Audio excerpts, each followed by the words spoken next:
next we will do the second type of bond, which is covalent bond.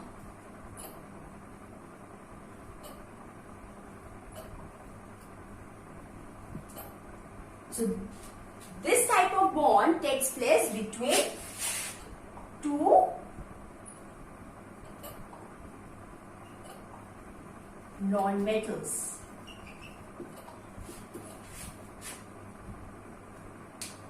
Sorry, two non-metals. Now, so there should be small difference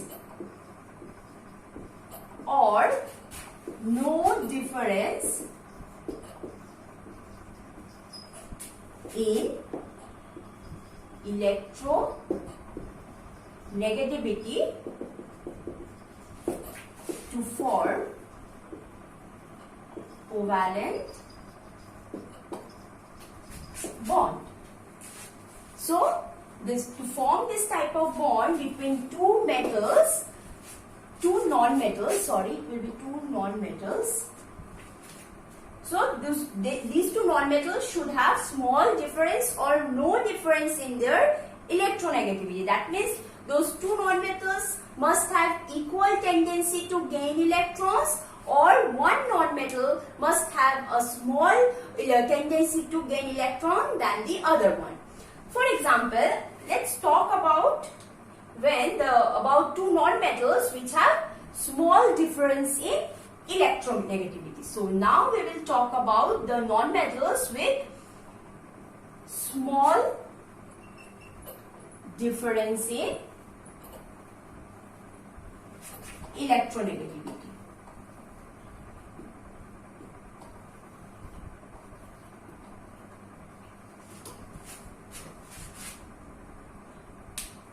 The bond formation, their procedure is same for both of them. Suppose I am taking water, the formation of water. So you see oxygen and hydrogen. Okay, let's take the example of carbon tetrachloride first. CCl4, carbon tetrachloride. So these two metals are located near to each other. So that's why they have very small difference in electronegativity. In case of water, oxygen and hydrogen, they have a difference in electronegativity, but not so small. It has a difference, but it's medium difference, okay, not that much, like that of carbon tetrachloride, okay. But it still forms covalent bond. Water still forms covalent bond in spite of having not so small difference. It has medium difference in its electronegativity. So, the configuration or the Z of carbon is 6. That means it is 2, 4. And in case of chlorine, it is 17. So, this is 2, 8, 7. So, you see carbon has 4 electrons, but nobody will give it 4 electrons, or neither carbon can donate its 4 electrons, and chlorine has 7 electrons, so it needs 1 electron. So carbon needs 4 electron, which it cannot donate by or it cannot gain 4 electrons. So in that case, it has decided to share its electron with chlorine. So how will the structure form? I will draw the valence electrons only. 1, 2, 3, 4, 5, 6, 7.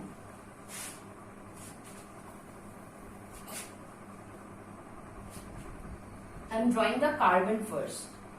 1, 2, 3, 4. So 4 electrons are present in its KL.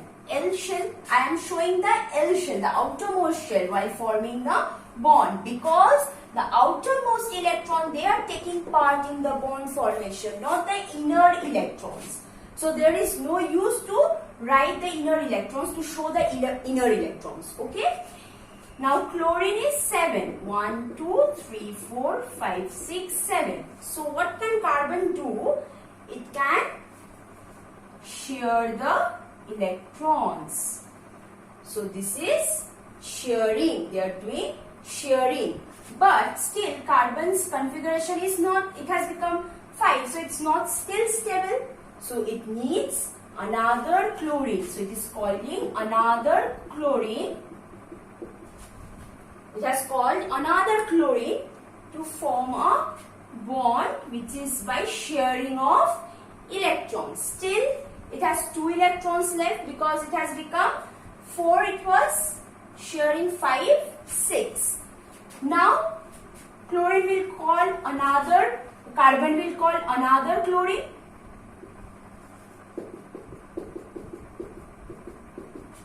So it will form another covalent bond. So it will share the electrons. Another chlorine will come, will share. So this is how carbon tetrachloride is formed, by sharing of electrons. Now what is happening is that chlorine is more electronegative than that of carbon. It is less. So it has formed the, so there is differences not so much, yet chlorine is quite more electronegative than that of carbon. So what is happening in this case is chlorine is trying to pull some electrons from the bond towards itself. It is trying to pull the bond towards itself, so forming a slightly negative, very slightly. So this is negligible. This is negligible. So when there is a difference in this polarity, so it has gained some negative charge and carbon has gained slightly positive charge. So this type of bond is called polar bond. This has formed a polar bond. So this type of bond is called a polar bond, and that means this has a dipole moment. Dipole moment is it has formed 2 poles, a negative poles and a positive pole. So this bond has a dipole moment value. But overall molecule is non-polar. Overall molecule is non-polar, although it has polar bond. So this is the concept of polarity. Let me take another example where there is, so let me take water so that I can make you understand the concept of polarity more easily. Although water has small difference or slightly small difference, so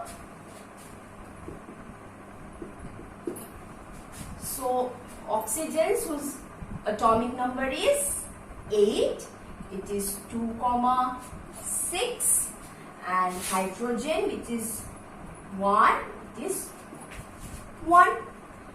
So now, so this is the center atom. This is the center, like in carbon tetrachloride, it was carbon which was the center atom. So in this case, oxygen is the center atom. So I am drawing oxygen first. It has 6 electrons. But hydrogen needs 1. So it will share. Sharing has taken place. But still oxygen's valence electron is not complete. It has not achieved the stable electronic configuration. So what happens? Another hydrogen comes. And this forms the covalent bond. So this is how the water looks like. I am drawing a bent structure. I will explain why. So this bond is formed by sharing off. This is formed by sharing of electrons. Now, why I did not consider water in the first case is that like oxygen, hydrogen, oxygen is present on the like quite right in the periodic table, and hydrogen in group 1, which is in the left. So there is a lot of difference in their electronegativity. So that's why I have not put water in the first place. I have taken carbon tetrachloride in the first place to make you understand how the covalent bond is formed and what is the concept of polarity. Same in this case. You can see oxygen, as I told you, it is present on the right hand side of the periodic table, and hydrogen is present on the left hand side of the periodic table. So there is a difference in electronegativity. So oxygen pulls the electron towards itself. Okay, so you can see it is attracting the electrons towards itself, so gaining some partial negative charge, hydrogen becoming partial positive charge. So these two bonds have become polar. So they have polar bonds which has dipole moment value. This has a dipole moment value and its overall molecule is a polar molecule. So water is a polar molecule because it has two polar bonds which is directed towards the oxygen atom. So overall molecule is polar in nature. And we saw in carbon tetrachloride,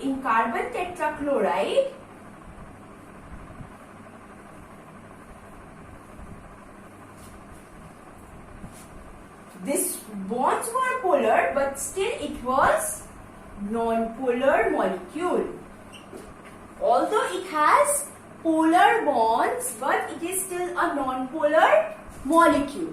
That is why polar substances dissolve in water, whereas it is insoluble in carbon tetrachloride, which is non-polar in nature. So that's why polar substance or polar solvent dissolves in water, insoluble in organic solvent, which is non-polar in nature. Okay, so this is the concept of polarity. So covalent bonds, although they are sharing electrons, they are polar in nature, and in case of ionic bond they are already in polar state, because we saw in ionic bond what was happening in ionic bond is that the sodium and chloride, they were in their ionic state. They were already in their ionic state. So there was some electrostatic force of attraction was going in between them. So this is always a polar. So ionic bond is they always form polar compounds, but covalent bonds, they can form polar as well as non-polar compounds. So polar will be formed with small difference in electronegativity. So polar type of bond will be formed when the electronegativity difference in the two non-metals is small. Okay. Now let's see when covalent non-polar molecule is formed.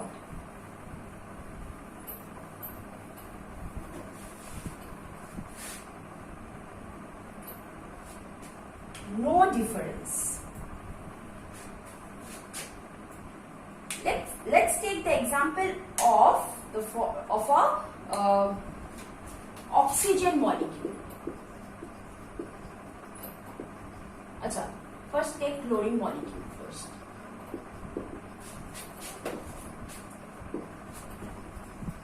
This is Cl2. Now chlorine has atomic number 17. 1, 2, 3, 4, 5, 6, 7. Right? Now 2, 8, 7. So it needs one electron. So it will call another chlorine atom to form the bond. So stable. So it has gained this 8 electron. 1, 2, 3, 4, 5, 6, 7, 8. But you see one thing, chlorine, both are same element, so they have same electronegative value. That's why they do no, each of these chlorine, they do not have any higher tendency to attract electron because they possess same electronegative value. So nobody will try to pull electron towards itself. So there will be no development of charge on each of the chlorine molecule. So there will be no charge development on the chlorine atom, on each of these chlorine atom. That means no charge separation is taking place. So this will lead to non-polar molecule. This will lead to non-polar molecule with a single covalent bond. It has a single covalent bond. So this is your chlorine molecule. So there is no difference in electronegativity, no tendency for any of this chlorine to attract electron towards itself. So no charge development, no charge separation, non-polar. Now what about, so this is your chlorine molecule which has one single covalent bond, non-polar. If I talk about oxygen molecule, same.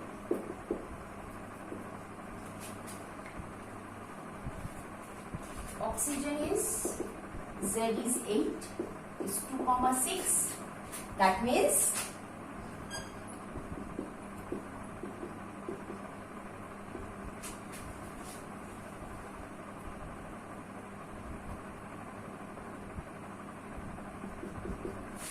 six. So it needs 2 electrons. So another oxygen will come. So they will share their electrons.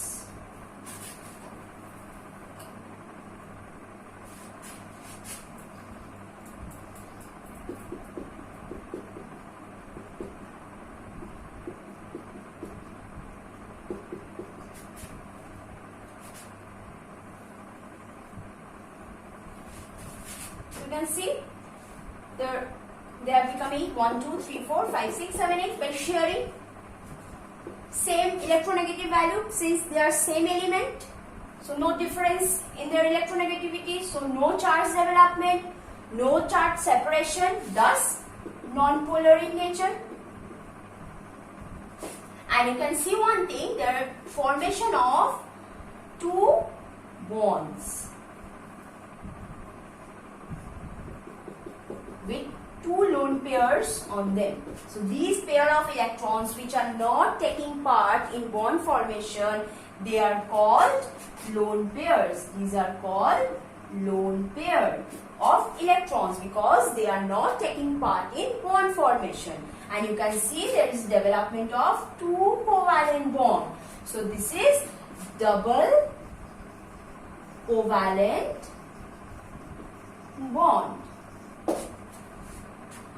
with no development of charge on individual oxygen atom, that is non-polar.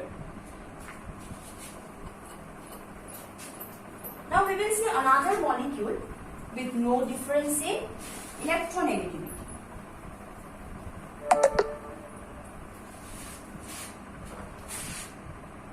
Now we will see nitrogen molecule.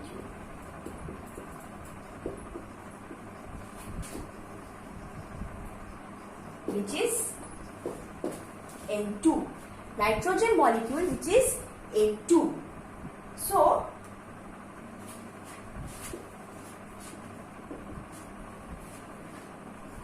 seven. So it is 2,5. So you see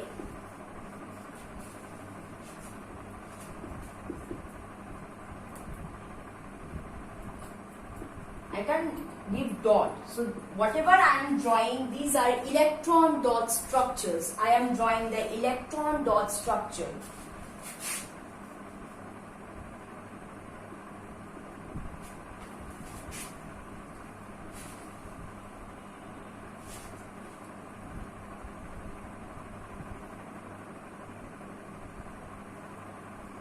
Thus, nitrogen is fulfilled. field.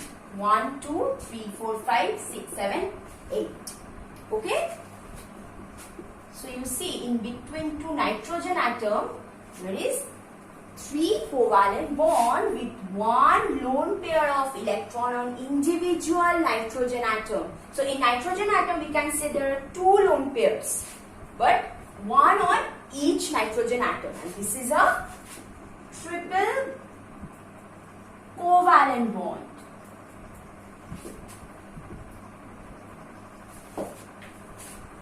This is a triple covalent bond. Okay? Now, if I draw the structure of ammonia,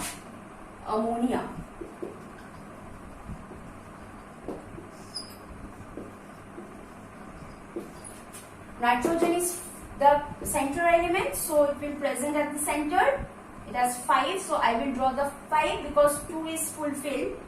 So 1, 2, 3, 4, 5. I am drawing like this so that I can place hydrogen on these sides, so they will share. Hydrogen are sharing electrons.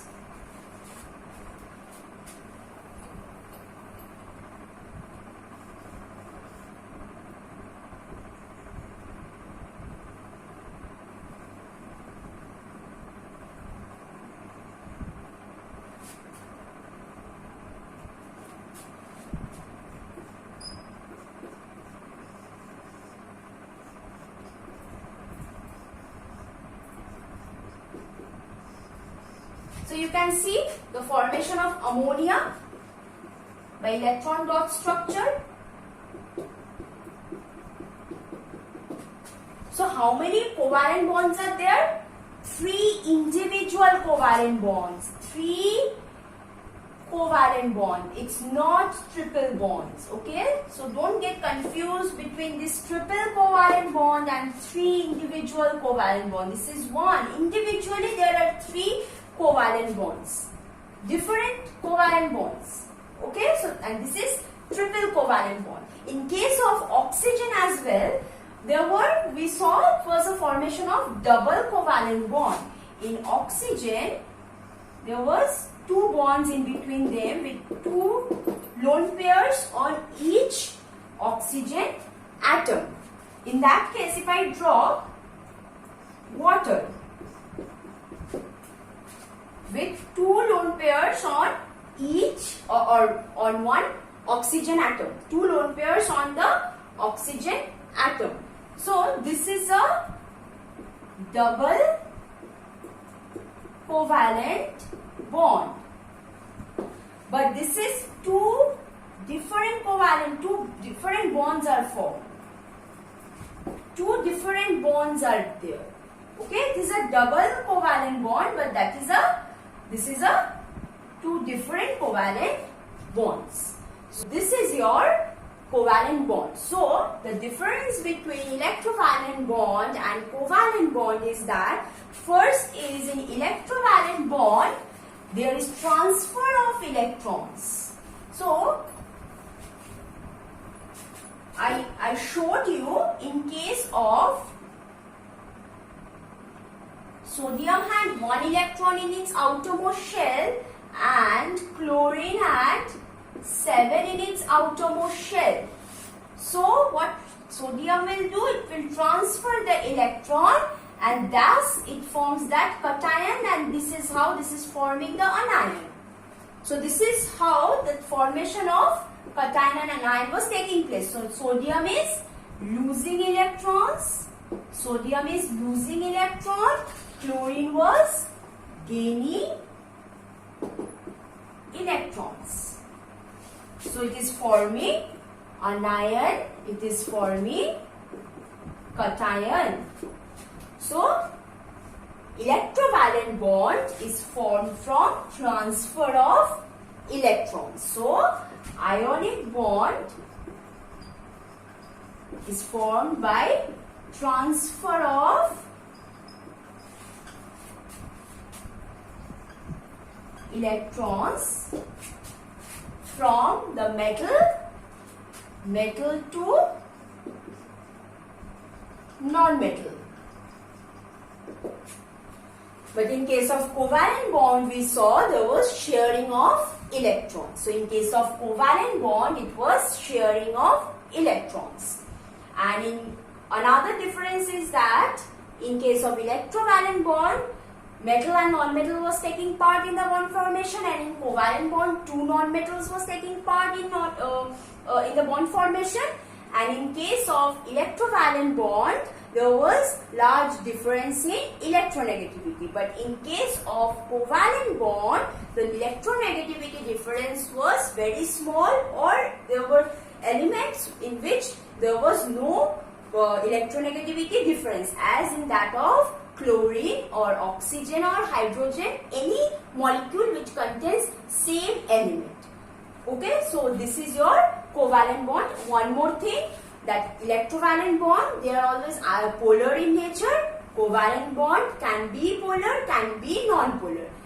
If it is polar, that means two non-metals, they have a slight difference in their electronegativity, and if it is non-polar, then there is no electronegativity difference in the two elements. So this is all about your electrovalent bond and covalent bond.